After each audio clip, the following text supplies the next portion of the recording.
Hello everyone, welcome to pin stock. आज हम लोग देखेंगे भारत फोर्ज को। रीज़न है इस स्टॉक ने आज ऑलमोस्ट 14% का फॉल दिया है। हम लोग इसमें समझने की कोशिश करेंगे कि इस स्टॉक ने एज अ फॉल क्यों दिया है। ओके, क्या रीजंस है। तो हर स्टॉक की तरह इस स्टॉक में भी हम लोग वो चार चीज़ें देखेंगे इस स्टॉक को कंप्लीटली समझने के लिए। वो होंगी, सबसे पहले हम लोग बात करेंगे हिस्ट्री के बारे में।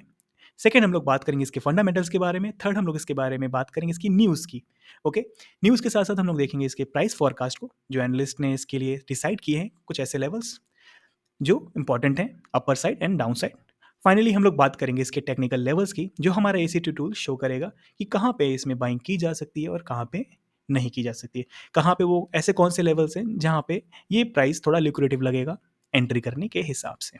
ओके, चलिए स्टार्ट करते फिर भारत फोर्ज का आज का एनालिसिस। बट बिफोर दैट, जिन लोगों ने भी अभी तक हमारे चैनल को सब्सक्राइब नहीं किया है, प्लीज़ आप नीचे सब्सक्राइब की बटन क्लिक करके हमारे चैनल को सब्सक्राइब कीजिए। चलिए इसी के साथ स्टार्ट करते हैं भारत फोर्ज का एनालिसिस। भारत फोर्ज की एक अगर ओवरव्यू की बात करें, ये कंपनी 2000 के अराउंड आई थी। इन द ईयर ऑफ 1999 में ये दिख रही है। ओके, वहाँ से ये कंपनी समवेयर अराउंड ट्रेड करती थी 5 रुपये 10 रुपये के रेंज में। वहाँ से ये कंपनी आज आ गई है 1300 के अराउंड। ओके, ऑलमोस्ट 25 ईयर्स के अंदर ये कंपनी 1300 रुपये की हो गई है। बहुत ही अच्छा रिटर्न है। अगर बात करें, अगर किसी ने यहाँ पे 1000 शेयर या 10,000 शेयर खरीद के डाले होंगे 10 रुपये पे, तो आज वो करोड़पति बन चुका है। ओके, चलिए वो बात बाद में करेंगे। आज क्या हमारे लिए अपॉर्चुनिटी, हम लोग उसमें बात करते हैं। हिस्ट्री की अगर बात करें तो ये कंपनी काफ़ी कंसोलिडेशन फेज के साथ आगे बढ़ी है। कई बार जो मार्केट में क्रैशेस आए हैं उसमें इस कंपनी ने अच्छा खासा फॉल दिखाया है। 2000 में जो एक हमारा डॉट कॉम बबल आया था उसमें भी इस कंपनी को देखिए फॉल अच्छा खासा देखना पड़ा। देन हमारा 2008 में जो फॉल आया, क्रैश हुआ मार्केट ओवरऑल, उसमें भी इस कंपनी ने अच्छा खासा एक डाउन साइड दिखाया था, दैट इज़ अराउंड 45 रुपीज़ के अराउंड। उसके बाद कोई भी ऐसा क्रैश नहीं आया जिसने इस लेवल को टच किया हो। बट 2020 में जो फॉल आया था इसके अराउंड, तो उसने एक लेवल का नीचे का टच किया था, दैट इज़ अराउंड 234, जो कि 2006 के अराउंड जो इसने टॉप बनाया था उस लेवल को टच किया था। ओके, अगर मैं आपको थोड़ा डिफरेंट चार्ट दिखाता हूँ जिसमें आप हमारे स्विंग लेवल्स को भी देख सकते हो, बिकॉज हमारा जो ये एसीटी टूल है वो complete swing trades, different type को, अलग अलग ट्रेड्स को आपको शो कर देता है मार्केट के ऊपर ही। तो आप देखेंगे कि इसमें आपको एक अच्छा खासा लेवल दिख रहा है। आप इसमें ध्यान से देखेंगे तो एक ब्रेकआउट ऑफ स्ट्रक्चर यहाँ में 2014 में दिखा था। ओके, देन आफ्टर एक अच्छा खासा मूव आया। ओके, मार्केट ऊपर गया और ऊपर जाने के बाद इसने इन द ईयर ऑफ 2015 में एक अच्छा खासा मूव आपको दिखाया है। ओके, बात कर लेते हैं अगर इस कंपनी ने हाईएस्ट पॉइंट क्या टच किया। हाईएस्ट पॉइंट जो इसने टच किया था वो टच किया था in the month of February, जो इसी महीने है, और इसी महीने इसने हाईएस्ट पॉइंट 1330 को टच किया है। उसके बाद ये लगातार फॉल दिख रहा है हमको। अब आप ध्यान से देखेंगे तो इसके एनालिसिस की बात, सॉरी, मैं जो टेक्निकल लेवल्स में घुसने वाला था, इसको हम लोग लास्ट में बात करेंगे, बाद में बात करते हैं। पहले हम लोग इसके फाइनेंशियल्स को समझते हैं, ये कंपनी करती क्या और इसका बिजनेस किस टाइप का है। ये एक ओवरऑल शॉर्ट व्यू हो गया हमारे हिस्ट्री का भारत फोर्ज पे। अब बात करते हैं इसके फाइनेंशियल्स के ऊपर। ये कंपनी किस फील्ड में काम करती है और किस टाइप का इसका बिजनेस आउटलुक है। ये कंपनी काम करती है manufacturing, assemble and sell of forge and machine components. ये किन के लिए बनाती है ये सब चीज़ें, ये मैन्युफैक्चर करती है ये कंपनी, मैन्युफैक्चर वगैरह ये सब करती है for the purpose of automotive and industrial sector के लिए। ओके, अब बात करते हैं कि इस कंपनी की ओनरशिप किसके पास है। तो इस कंपनी ने अपने पास 50.23% के जो शेयर्स हैं, ओवरऑल शेयर्स, वो कम क्लोजली हेल्ड करके रखे हैं अपने पास। तो ओनरशिप और कंट्रोल जो अभी भी है इस कंपनी का, वो कंपनी के ओनर्स के पास ही है। अगर बात करें फाउंडर की, तो नीलकांत राव ये इनके फाउंडर थे। अब बात कर लेते हैं इस कंपनी की वैल्यूएशंस की। ओके, वैल्यूएशंस की अगर हम लोग बात करते हैं तो ये कंपनी ट्रेड कर रही है 91x पे। It is very high. Okay, अगर ये कोई मैन्युफैक्चरिंग कंपनी है और उसके पास उसका अगर आपको प्राइस टू अर्निंग इतना हैवी दिख रहा है तो this is not a good level. Okay, valuation wise ये बहुत ही हाई है। बट अगर बात करते हैं कि फॉर लॉन्ग टर्म पर्पस, तो आप पी के बेसिस पे डिसाइड नहीं कर सकते। उसके लिए आपको डिफरेंट अप्रोच अपनानी होगी। वो क्या अप्रोच होगी, अगर आपको जाननी है आप कमेंट में हमसे पूछ सकते हैं। मैं आपको पर्सनली वो चीज़ें सेंड कर दूंगा। ओके, आप वो चीज़ें देख सकते हैं। वो वैल्यूएशन एक ओवरऑल लॉन्ग टर्म के लिए एप्लीकेबल होती है। बात करते हैं प्राइस टू सेल्स की। अगर मैं बात करूँ जो इनका रेवेन्यू जनरेट हो रहा है उसके मुकाबले जो करंट प्राइस है स्टॉक का, वो 4x पे दिख रहा है। Okay, this is also high. बात कर लेते हैं इस वैल्यूएशन की हिस्ट्री की। ओके, पिछले 2018 में ये समवेयर अराउंड इसकी जो प्राइस टू अर्निंग थी वो 23 थी। ओके, 23x पे थी, जो कि करंटली आप देख सकते हो 91, मतलब it is high. Okay, very high right now. Okay, तो ओवरऑल आप देखेंगे जो लेटेस्ट प्रीवियस है 2022 के अराउंड दिख रही है, 2022 और 23 का जो फाइनेंशियल ईयर में डेटा दिख रहा है वो भी काफ़ी हाई है, 67.86 एक्स पे दिख रहा है। ओके, प्राइस टू सेल्स तो फिर भी सही दिख रहा है 2.92 के अराउंड पे, जो 3 टाइम्स पे है, वो सही है। बट अगर मैं बात करूँ आज के वक्त में तो this is high. Okay, definitely है। बात कर लेते हैं इस कंपनी की ग्रोथ। क्या ये ग्रो कर रही है उसी स्पीड से जिस तरीके से इसका प्राइस टू अर्निंग है? अगर ये कंपनी उसी स्पीड से ग्रो कर रही है तो प्राइस टू अर्निंग मतलब डिफाइन कर सकते हैं। ओके, अगर किसी कंपनी की ग्रोथ इतनी अच्छी नहीं है और उसके बाद भी हमें प्राइस टू अर्निंग ऐसा मिल रहा है, तो सीधी बात है उसमें प्रॉफिट बुकिंग किसी ना किसी पॉइंट पे आनी है। तो अगर बात करते हैं इसके रेवेन्यू की, इन द ईयर ऑफ 2018 इस कंपनी ने 99.78 बिलियंस का बिजनेस और रेवेन्यू जनरेट किया था। इनकम की बात करूँ तो 10 बिलियन के अराउंड इन्होंने कमाई की थी और नेट मार्जिन था इनका 10.34% का। अगर मैं बात करता हूँ 2022 जो प्रीवियस फाइनेंशियल ईयर था, उसमें इन्होंने 122 बिलियन कमाए थे और 5 बिलियन की नेट इनकम जनरेट की थी प्रीवियस ईयर के मुकाबले, जो कि कम है। अगर बात करूँ मार्जिन की भी, वो भी कम है। ओके, बट इन्होंने रेवेन्यू जनरेट किया है। काफ़ी रीजंस हो सकते हैं जिस वजह से ये डाउन हुआ। इन्होंने कोई सब्सिडी परचेज़ की हो या फिर कहीं पे इन्वेस्ट किया हो, तो उस वजह से भी इनकी नेट इनकम डाउन हो सकती है, या कोई और रीज़न हो सकते हैं। ओके, या कहीं पे कॉस्ट इंक्रीज़ हो गई हो। ओके, मार्जिन्स पे इफेक्ट पड़ा हुआ है इनके कोर बिजनेस पे। ओके, तो this is not a good thing. Manufacturing company पे अगर अचानक से इतना डाउनफॉल आ रहा है, उसके बाद वैल्यूएशन इतनी हाई है, तो this is not a good thing. बात कर लेते हैं इस कंपनी के बिज़नेस की। ये बिज़नेस काम करती है फोर्जिंग में, जैसे मैंने आपको बताया स्टार्टिंग में। बात कर लेते हैं ये कंपनी कहाँ-कहाँ काम करती है। इस कंपनी के कहाँ-कहाँ मैन्युफैक्चरिंग प्लांट है और कहाँ-कहाँ ये बिज़नेस करती है। तो यूरोप में इसका सबसे बड़ा बिज़नेस है, उसके बाद इंडिया है और थर्ड में आता है यूनाइटेड स्टेट, उसके बाद अदर कंट्रीज़ में ये सेल करती है। इंडियन बॉर्डर्स के अंदर भी काम करती है और इंटरनेशनल एक्सपोर्ट्स में भी काम करती है। This is a good thing. Company को हर तरीके के इंसेंटिव्स भी प्रोवाइड होंगे। जो कंपनी एक्सपोर्ट्स में, आप जानते हैं कि हमारी मोदी सरकार ने एक्सपोर्ट से रिलेटेड हमेशा ही बहुत अच्छे-अच्छे इम्प्लीमेंटेशंस और प्रमोशंस दिए हैं कंपनीज़ को जो भी उस फील्ड में एंगेज है। बात करें इस कंपनी के यील्ड की, कितना ये डिविडेंड यील्ड है इसका? अगर मैं बात करूँ, इसने अभी तक 5.5 रुपीज़ का डिविडेंड दिया हुआ है, दैट इज़ अराउंड 0.53%। बात करते हैं 2018 की, तो ये समवेयर अराउंड 0.98% था, उसके मुकाबले ये यील्ड अभी तक कम है। वो भी उस समय 5 रुपीज़ के अराउंड थी। अगर मैं बात करूँ प्रीवियस ईयर की, दैट इज़ अराउंड 0.91% और 7 रुपए के अराउंड का इनका डिविडेंड यील्ड था। तो आई होप इन्होंने नया अभी कुछ दिनों में ये डिविडेंड भी ऐड कर देंगे बचा-कुचा, तो वो भी समवेयर अराउंड 7 रुपए 8 रुपए के आस-पास पहुँच जाएगा। बट जो बहुत ही इंपॉर्टेंट चीज़ देखने की है इस शेयर के अंदर, दैट इज़ इस कंपनी का डेब्ट लेवल। आप देखेंगे 2018 से ये कंपनी का जो डेब्ट है, वो 40 बिलियन से आज 73 बिलियन हो गया है। This is not a good thing. Company का डेब्ट बढ़ता जा रहा है। ओके, अब बात करते हैं इस कंपनी के कैश एंड कैश इक्विवेलेंट और फ्री कैश फ्लो की। प्रीवियस ईयर के मुकाबले अगर मैं बात करूँ, वो थोड़ा सुधरा है, फ्री कैश फ्लो इनके पास इंक्रीज़ हुआ है। बट अगर बात करते हैं कैश एंड कैश इक्विवेलेंट की, वो थोड़ा-सा डाउन हुआ है। तो this is a concerning point for this company. बात कर लेते हैं इस कंपनी के फाइनेंशियल्स की। डायरेक्टली अगर बात करें, सबसे पहली वो इंपॉर्टेंट है बुक वैल्यू। कंपनी की जो बुक वैल्यू है एक्चुअली बुक्स के अंदर है। ओवरऑल एसेट्स के बाद, अगर मैं एसेट्स सब कुछ सेल हो जाते हैं, उसके सारे डेब्ट्स कंप्लीट हो जाते हैं, उसके बाद जो पैसा बचेगा, उसके हिसाब से इस कंपनी की एक्चुअल कीमत सिर्फ ₹150 है। जो शेयर होल्डर्स को मिलेगा वो सिर्फ ₹150 है, बाकी सारा का सारा डेब्ट में चला जाएगा। उसके हिसाब से जो कंपनी की वैल्यूएशन है ₹1130 is highly over valued. Okay, this is what, अगर मैं सिर्फ बुक वैल्यू के हिसाब से बात करता हूँ। चलिए बात कर लेते हैं इसकी इनकम स्टेटमेंट के ऊपर, इसने अभी तक अर्निंग्स कैसी दिख रही हैं। अगर हम बात करें एनुअलाइज़्ड रिटर्न्स की, तो पिछले साल के मुकाबले इन्होंने अभी तक टीटीएम में काफ़ी अच्छा रेवेन्यू जनरेट किया है। साथ ही साथ आप देखोगे तो प्रीवियस ईयर के मुकाबले इनका नेट इनकम भी अभी तक क्रॉस कर चुका है। तो this is a good thing, मतलब फाइनेंशियल्स में ज़्यादा कुछ खराबी नहीं है। डिटेल में हम लोग नहीं जाएँगे, अगर हम डिटेल में जाएँगे तो बहुत सारी चीज़ें हमें देखनी पड़ेंगी और ये वीडियो बहुत लंबी हो जाएगी। हम लोग सिर्फ नेट इनकम तक देखते हैं, ओके? अगर आपको कभी भी डिटेल में जाना हो तो आप हमें मैसेज कर सकते हैं, आप कमेंट में भेज दीजिए। मैं आपको लिंक प्रोवाइड कर दूँगा, आप वहाँ पे जाके डिटेल में देख सकते हैं, ओके? चलिए अब बात कर लेते हैं इसकी न्यूज़ फ्लो और इसके प्राइस एक्शन के बारे में। क्योंकि मार्केट में ये बहुत अच्छा फॉल इसने दिखाया है, तो कुछ ना कुछ तो न्यूज़ इस स्टॉक के अंदर आई होगी। ओके, भारत फोर्ज दिसंबर क्वार्टर के कंसोलिडेटेड प्रॉफिट में बहुत अच्छा जंप दिखा है, दैट इज़ अराउंड 2.54 बिलियंस का। ओके, ओ सॉरी, ओवरऑल इन्होंने प्रॉफिट जो जनरेट किया है कंसोलिडेटेड, वो 2.54 बिलियंस है, जो कि प्रीवियस ईयर में इसी क्वार्टर में 787 मिलियंस के अराउंड था। ओके, ये बहुत ही अच्छी चीज़ है। कंसोलिडेटेड रेवेन्यू भी बहुत अच्छा इंक्रीज़ हुआ है, 38.66 बिलियन इंक्रीज़ हुआ है, जो कि प्रीवियस ईयर 33.53 बिलियंस था। This is also good.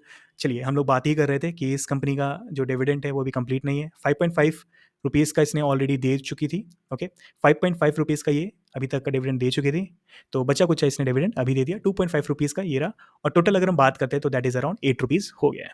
ठीक है, अगर हम बात करें इसने और क्या दिया है, इसने एक और चीज़ बात की कि approve raising fund not exceeding 5 billion rupees. इन्होंने डिसाइड किया और अप्रूव किया कि 5 बिलियन से ज़्यादा रुपए अब हम लोग नहीं जनरेट करेंगे। ठीक है, बात कर लेते हैं कि इसमें और कौन सी न्यूज़ चल रही हैं। कंपनी ने Bharat forge invest $15 million in step down subsidiary. तो इन्होंने सब्सिडरी में अपना थोड़ा पैसा लगाया है।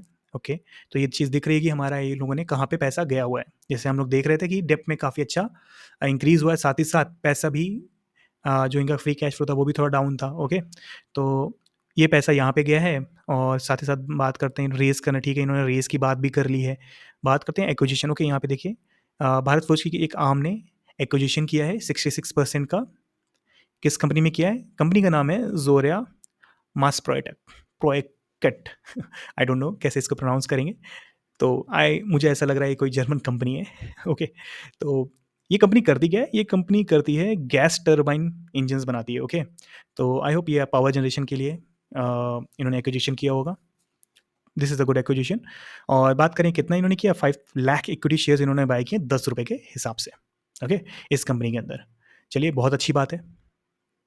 बात करते हैं और कौन सी न्यूज़ इस स्टॉक के अंदर चल रही है। ओके, देन कोई खास ओके एक्विजिशन की ही न्यूज़ चल रही है यहाँ पे। नम्यूरा ने प्राइस एडजस्ट किया है। Okay, that is around from 1239 से 1157 कर दिया है। सॉरी, 157 से 1239 मतलब इंक्रीज़ किया है नम्यूरा ने in the month of November. Okay, इसको ऑलमोस्ट 3 महीने हो चुके हैं। ओके, तो चलिए वो बाद में बात करें, जब हम लोग प्राइस सेक्शन में प्राइस फोरकास्ट देखेंगे तो उसमें भी हम लोग बात कर लेंगे। ओके, ठीक है, अब तो फिर एक क्वार्टर से ज़्यादा का पीछे का डेटा हो जाएगा, तो ऑलरेडी ये तो चीज़ें इस स्टॉक ने कंज्यूम कर ही लिए। ओके, और इस पे अच्छा खासा रिटर्न और रन अप दे भी दिया है। बात कर लेते हैं इस कंपनी की फोरकास्ट की। तो आप देख सकते हैं कि ओवरऑल इसमें 29 एनालिस्ट ने इस स्टॉक के ऊपर एनालिसिस दिया है पिछले 3 महीने के अंदर, और सभी की रेटिंग अगर मिलाई जाए तो बाय रेटिंग निकल के आ रही है। 14 लोग इसको स्ट्रांगली बाय करने के लिए बोलते हैं, 4 लोग इसको सिंपल बाय करने के लिए बोल रहे हैं, उसी तरीके से 4 लोग स्ट्रांगली सेल करने के लिए बोल रहे हैं। बीच में काफ़ी लोग हैं जो 3-4 लोग और हैं जो होल्ड या फिर सेल करने के लिए बोल रहे हैं। बात करते हैं जो हाईएस्ट लेवल जो इस स्टॉक में एनालिस्ट देख रहे हैं, दैट इज़ अराउंड 1385, ₹1385 का हाईएस्ट लेवल ये लोग देख रहे हैं। एवरेज लेवल जो इनका निकाला जाए तो दैट इज़ अराउंड 1166, और अगर लोएस्ट पॉइंट अगर देखी जाए तो दैट इज़ अराउंड ₹760, जो कि अभी जिस लेवल पे चल रहा है, ट्रेड कर रहा है, वहाँ से 32.80% नीचे है। ऊपर की तरफ बात करें तो 20%, 22.86% का डिफरेंस है। ठीक है, अब बात कर लेते हैं इस कंपनी के ईपीएस फॉरकास्ट की। Okay, this is a good thing कि इस कंपनी का ईपीएस फॉरकास्ट दिया हुआ है, क्योंकि काफ़ी सारे एनालिस्ट ने इसके ऊपर अपना एनालिसिस किया हुआ है। तो आप देखेंगे कि क्वार्टर थर्ड में इस कंपनी का जो एस्टिमेट है उसी के अराउंड, अभी एस्टिमेट आया नहीं है, दिखा नहीं डेटा ईपीएस इन्होंने, आई थिंक क्योंकि आज ही डेटा आया है, तो आई थिंक ये कल यहाँ पे आ जाएगा। बात करते हैं क्वार्टर फोर की। क्वार्टर फोर में आप देखेंगे इस कंपनी का ईपीएस डाउन हो रहा है। ओके, बट इंक्रीज कहाँ पे हो रहा है? ये इंक्रीज हो रहा है in the month of sorry month नहीं, मैं बात करूँ फर्स्ट क्वार्टर ऑफ 2024। ओके, वो 11.89 के अराउंड दिखा रहा है। Okay, this is a good thing. तो मैं अगर बात करूँ अगर इसके हिसाब से, तो ये स्टॉक मार्च तक गिरेगा। ओके, मार्च के बाद इस स्टॉक में अच्छी खासी रैली आती हुई हमें दिख सकती है। ओके, अकॉर्डिंग टू ईपीएस, क्योंकि मुझे लग रहा है कि इस स्टॉक में कोई ऑर्डर बुक बहुत अच्छा होगा, जिसकी वजह से ये कंपनी में अच्छा खासा ईपीएस हमें फर्स्ट क्वार्टर में दिखेगा। और फाइनली ये जो रिजल्ट आएंगे जाके फर्स्ट क्वार्टर के एंड के बाद आएंगे, जो कि आते हैं हमारे अप्रैल मई जून जुलाई में हमें मिलेंगे। सॉरी, ओके, तो जुलाई में ये डेटा हमें मिलेगा, जिसके बाद हमें पता चलेगा कि एक्चुअली ये डेटा सही है कि नहीं। बात कर लेते हैं इस कंपनी के रेवेन्यू की। रेवेन्यू के फोरकास्ट की बात करें तो करंटली सिर्फ क्वार्टर फोर तक का डेटा यहाँ पे शो कर रहा है, जिसमें एक डाउनफॉल दिख रहा है इस क्वार्टर के मुकाबले में। ऑलरेडी आप देख रहे हैं रेवेन्यू इन्होंने काफ़ी अच्छा जनरेट किया था, 33 बिलियन का इनका एस्टिमेट था। ऑलरेडी अभी हमने न्यूज़ में देखा दैट इज़ अराउंड इन्होंने 38 के अराउंड जनरेट किया है। तो this is a good thing. तो this is all on price forecast by analyst. चलिए अब बात कर लेते हैं हमारे टेक्निकल लेवल्स के बारे में। आप देख सकते हैं कितना अच्छा फॉल इस स्टॉक ने दिया है। ओके, अब इस स्टॉक के बाद क्या अभी हमें फ़ौरन एंट्री कर लेनी चाहिए थी या अभी हम लोग वेट करें? आप देख सकते हो एक नीचे का लेवल हमको दिख रहा है 200 मूविंग एवरेज। मैं करंटली आपको जो चार्ट दिखा रहा हूँ वो डेली का है और डेली पे हमको जो लेवल दिख रहा है, बाइंग एक एरिया जनरेट होके आ रहा है, वो that is around 1017 rupees. Because आप देखेंगे 200 मूविंग एवरेज है, ओके? ये सिंपल मूविंग एवरेज हमारा दिखा रहा है और साथ ही साथ आप देखेंगे यहाँ पे एक हमारा एसीटी टूल मार्क कर रहा है एक एरिया को, जहाँ पे आप एंट्री कर सकते हैं। बात करते हैं कि अब इस स्टॉक में डेली पे तो हमने देख लिया, मंथली पे कौन-सा जो लोएस्ट लेवल है। मंथली पे अगर हम बात करें तो जो हमको लेवल दिख रहा है 697, मतलब ₹700 के आस-पास का लेवल। और आप ध्यान देंगे जो हम लोगों ने प्राइस फोरकास्ट में देखा, वो भी अराउंड 700 के अराउंड ही बात कर रहे हैं हमारे एनालिस्ट भी, ओके? हायर पॉइंट की बात करूँ तो 755 रुपीज़, ये स्टॉक यहाँ तक आने की कोशिश कर सकता है। तो अच्छा खासा गैप है और आप ध्यान देंगे कि यहाँ पे एक अच्छा खासा कैंडलस्टिक फॉर्मेशन क्रिएट हो रहा है 3 कैंडल्स का। तो एक तरीके से ये रिवर्सल का फॉर्मेशन बन रहा है। एक बार ये मंथ क्लोज़ हो जाए तो ये कन्फर्म हो जाएगा किस तरीके का ये फॉर्मेशन है। क्योंकि अभी करंटली हमारा मंथ क्लोज़ नहीं हुआ है, तो ये फॉर्मेशन को हम लोग बनता हुआ नहीं बोल सकते हैं। ओके? चलिए, बात कर लेते हैं एक लोअर लेवल पे। मंथली के बाद हम लोग बात करें अगर वीकली की, तो आप देखेंगे कि ईएमए 20 के अराउंड ये टच कर रहा है एक लेवल को। ओके? तो इसने वहाँ पे नीचे उसको क्रॉस भी किया, उसके नीचे क्लोजिंग दे दी है। अब बात करते हैं डेली के ऊपर, कोई और लेवल हमको यहाँ पे क्लियरली नहीं दिख रहा है। बट अगर मैं बात करूँ तो इसने एक बहुत ही अच्छा एक डबल कैंडल का फॉर्मेशन बनाया है, जिसे हम लोग बोलते हैं बियरिश इनगल्फिंग कैंडल। एक बियरिश कैंडल है जो इनगल्फ कर रही है आगे वाले ग्रीन कैंडल को। ओके? नाउ बात करते हैं कि अगला टाइम फ्रेम क्या है। अगर मैं डेली पे बात करूँ, आज आप देखा ही होगा, इसने एक बहुत ही अच्छे लेवल को तोड़ा है, ओके? ये एक सप्लाई ज़ोन एरिया क्रिएट कर दिया है, ओके? और आप देखेंगे इसने ऑलमोस्ट दिसंबर, पूरे दिसंबर, जनवरी और फ़ेब का आधे तक का जो रैली था, उसको सिर्फ़ 1 दिन में कवर कर दिया है। सिर्फ 1 दिन के अंदर पूरे एरिया को कवर कर दिया है। तो हाई प्रोबेबिलिटी है कि कल एक पैनिक मोड भी होगा। ऑलमोस्ट काफ़ी ज़्यादा इसमें पैनिक मोड आज ही दिख चुका है, ओके? काफ़ी लोगों ने जिन्होंने अभी बीच में बाय किया होगा पिछले कुछ दिनों में, वो भी पैनिक में आएँगे। जो 2 महीने का ऑलमोस्ट 60 डेज़ का वॉल्यूम था, वो 1 दिन में खत्म हो रहा है, ओके? वो प्राइस खत्म कर रहा है, तो काफ़ी लोगों को डर होगा, तो वो लोग प्राइस को निकलने की कोशिश करेंगे। तो डेफ़िनिटली यहाँ पे हमको एक डाउन साइड मूव मिलेगा और हम इस लेवल को आते हुए देख सकते हैं बहुत ईज़िली, ओके? 1000 के अराउंड और 1000, मैं बात करूँ अपर साइड में 1030 के अराउंड ये स्टॉक आ सकता है ईज़िली, इस तरीके के फॉल के बाद। बात कर लेते हैं कोई नियरेस्ट लेवल है जिसको हम लोग देख सकते हैं। एक छोटे लेवल पे चलते हैं 125 मिनट पे। तो बात करें तो यहाँ पे एक अच्छा खासा लेवल हमको दिख रहा है 125 मिनट पे, दैट इज़ 1110 एंड नीचे की तरफ बात करूँ तो 1088 रुपीज़, मतलब 1100 के नीचे की रेंज में ही एक पहला सपोर्ट मिल रहा है। तो चांसेस हैं कि ये स्टॉक यहीं पे थोड़ा स्लो होगा, ओके? यहाँ पे स्लो होने के बाद अगर यहाँ से रिकवरी देता है, कोई फॉर्मेशन क्रिएट करेगा, तो हमारे इसी टूल में वो चीज़ रिप्रेज़ेंट होगी और हमारे को सभी को अलर्ट्स आ जाएँगे, ओके? अगर वो लेवल्स नहीं आते हैं और कोई फॉर्मेशन क्रिएट नहीं होता, वो लगातार इस लेवल को भी ब्रेक कर देता है, ओके? अच्छी क्लोजिंग दे देता है इस लेवल के नीचे, तो हमको जो हम लोगों ने अभी लेवल देखा था डेली के ऊपर, वो हमें आता हुआ मिल जाएगा। जैसे आप देख सकते हो नीचे की तरफ हमको 1034 से लेकर 1010 रुपीज़ के रेंज में अच्छे खासे 2 लेवल और मिल रहे हैं, जहाँ पे रुकावट आ सकती है, ओके? तो आपने देखा फाइनेंशियल्स इस बुक कंपनी के अच्छे थे, ओके? बस थोड़ा महँगा, बहुत ही हाइली प्राइस्ड है बस, इसके अलावा और कुछ नहीं है। तो जिन लोगों ने बहुत ही लोअर लेवल्स पे बाय किया होगा, तो डेफ़िनिटली उन लोगों ने यहाँ पे आज मौका देख के चौका मारा है। जो लोग इस बीच में फँसे होंगे, वो थोड़ा पैनिक होंगे, तो पैनिक की सिचुएशन यहाँ पे क्रिएट हो सकती है, तो आप उससे थोड़ा बच के रहिएगा। अगर आपके पास स्टॉक ये है, हायर लेवल्स पे है, तो अगर यहाँ पे कोई रिकवरी आती है, तो आप कोशिश कीजिएगा उसको सेल आउट करके टाइमली निकल जाइए। क्योंकि हमारे प्राइस फोरकास्ट में एनालिस्ट्स ने भी ये निकाला है कि ये मैक्सिमम जो हायर लेवल जो देगा, वो 1330 या 1380 के अराउंड का लेवल देगा, ओके? ऑलरेडी ये लेवल 3930 के अराउंड टच कर चुका है। तो अगर कोई मौका मिलता है तो आप बुक कीजिए, बिकॉज़ जो लोएस्ट लेवल है, अगर मैं बात करूँ, वो 700 के अराउंड दिख रहा है, ओके? वो लेवल भी आ सकता है अगर ये पैनिक कंटिन्यू हुआ और मार्केट में लगातार सेलिंग और अनसर्टेनिटी जिस तरीके से इलेक्शंस के बाद चल रही है और बाकी अगर मैं बात करूँ वोलेटिलिटी की, वो भी काफ़ी इंक्रीज़ हो रही है, तो ये स्टॉक नीचे आ सकता है। स्पीड थोड़ी धीमी हो जाएगी हर एक लेवल पे, तो वो देखने वाली बात होगी। छोटी-छोटी रिकवरीज़ आएँगी, बट ये बहुत बड़ी बुकिंग है, ओके? ये देखने वाली बात होगी कि कितने ब्लॉक्स ने यहाँ पे, कितने बड़े लोगों ने या कितना बड़े अमाउंट के शेयर्स ने हैंड्स चेंज हुए हैं, ओके? ज़्यादातर यहाँ पे रिटेलर्स ने ही बाय किया होगा, बिकॉज़ जिन-जिन ने यहाँ पे लेवल्स लगा के रखे होंगे, उन सब के हिट हुए होंगे, ओके? तो this is all on Bharat Forge. इसके नीचे के लेवल को हम लोगों को देखने की कोई वैल्यू नहीं बनी, क्योंकि इतना अच्छा फॉल मिला है। तो हाई प्रोबेबिलिटीज़ है कि ये बहुत बड़ा नीचे जाएगा। ओके, आप इन लेवल्स को स्क्रीनशॉट ले सकते हैं। Okay, this will help you a lot. चलिए विद दिस क्लोज करते हैं हमारे भारत फौज के एनालिसिस को।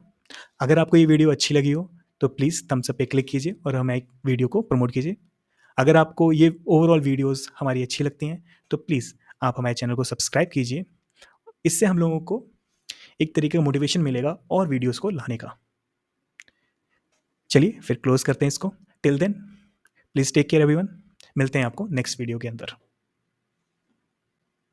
This video is intended solely for educational purposes, and we do not offer trading tips or advisories. The content presented reflects our best knowledge, and we have no intention of causing harm to anyone's reputation or opposing any specific views. We welcome suggestions and emphasize that the video represents our perspectives on the discussed topic. We have been a NISMBA certified mutual fund distributor for the past 7 years.